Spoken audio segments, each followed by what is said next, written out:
یہ برکت عجیب چیز ہے. جس چیز میں برکت آ جائے اللہ اس چیز میں بندے کو پرسکون کر دیتے ہیں.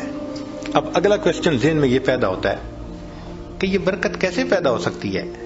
تو چند اعمال ہیں کہ جن کے ذریعے سے انسان کی زندگی میں برکت آتی ہے. ذرا توجہ سے سن لیجئے تاکہ بات کو مکمل کریں.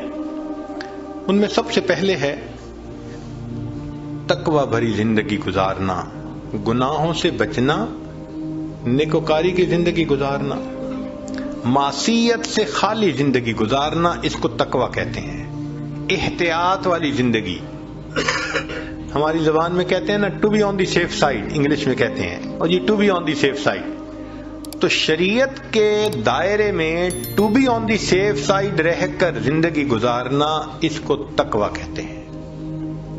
اللہ تعالیٰ فرماتے ہیں وَلَوْ أَنَّ أَهْلَ الْقُرَىٰ آمَنُوا وَاتَّقَوْا لَفَتَحْنَا عَلَيْهِمْ بَرَكَاتٍ مِّنَ السَّمَاءِ وَالْأَرْضِ. اگر یہ بستی دیسوں والے ایمان لاتے، تقوی اختیار کرتے، ہم آسمان سے برکتوں کے دروازوں کو کھول دیتے.